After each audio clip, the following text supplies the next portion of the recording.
Potem sem odšla z Martinom, tega mi nikoli nisi odpustila. No, mama, gled, nikoli nisem razmišljala o tem s takimi besedami. Mislila si, da sem te zapustila. Ja. Ali si morda kada... Se spomniš, Stefana? Seveda se spomnim, Stefana.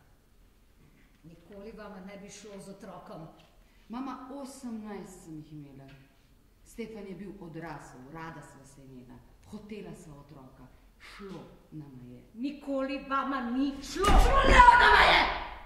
Ampak ti si uničila najno razmerje. To ni res, niti približno ne. V nasprotju z očetom sem rekla, da morava biti obzirna, da vam morava dati čas. Ti mi bilo jasno, da je bil tvoj Stefan kreten, napol kriminalec, mali drek, ki te je vaš čas varal. Sovražila si od prvega trenutka, zato ker si videla, da ga imam rada, zato ker sem ti povzela med rokami. Ja, storila si vse, kar si lahko, da bi uničila najno razmere in zraven obenem igrala razumevajočo in ljubečo mater. In otrok? Stefan se je čisto spremenil, ko je slišal, da sem noseča. Tvoj Stefan se je napil kot žival. Si sposodil moj avto, se zapeljal v jarek in bil obtožen zaradi vožnje pod vplivom alkohola. To je bila njegova reakcija na tvojo nosečnost! A kaj misliš, da se veš? Misliš, da se veš, ti bila mogoče zraven? Kaj si ležala pod posteljo, ko sem se pogovarjala s Stefanom? A si se sploh daj brigala za misli in občutke kogarkoli drugega? Sploh veš, kaj govoriš?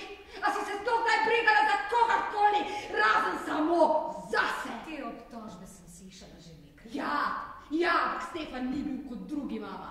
Bil je veliko boljši in veliko bolj odkrit. Seveda, zato je ukradil tisto majhno Rembrandtovo jedkanico in jo zastavil. Zato se je prelagal v svojem otroštvu in odraščanju in svojih tragičnih družinskih razmerah. Zato je vlomil naš vikend in s svojimi uglednimi prijatelji popil vas alkohol in vse zasvinjal! Ne, vse se je zgodilo potem. Potem si pozabila? A si pozabila, da si me po splavu uspela spraviti na psihiatrično kliniko? In da si Stefana prijavila policiji, ko je prišel, da bi se pogovoril s tabo. Če bi res hotela otroka, te nikoli ne bi prisilila v splav! Kaj pa bi lahko rekla? Kaj bi lahko rekla? Vse otroštvo si mi prala možgane. Slepo sem sledila tvoji volji. Jaz sem potrebovala pomoč in podporo. Kaj bi lahko rekla? Kaj bi lahko rekla?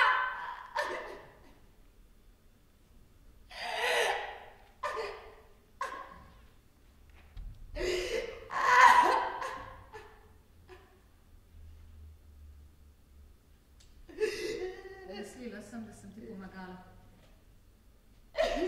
Prepričana sem bila, da je splav edina rešitev. O tem sem bila prepričana do tega trenutka zdaj. Strašno je, da si odrasla in negovala to sovraštvo.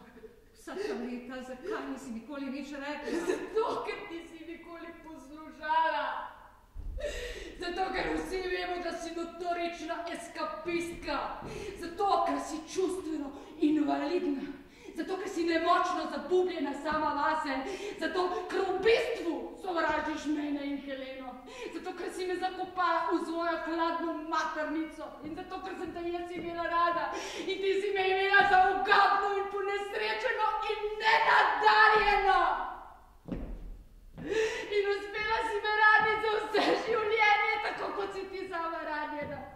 Vsega, kar je bilo krhko, kar je bilo nežno, si se lotila. Vse, kar je bilo živo, si na svoji poti skušala zadušiti. Govoriš o mojem sovraštvu. Tvoje sovraštvo ni bilo nič manjše, mama. Tvoje sovraštvo ni manjše.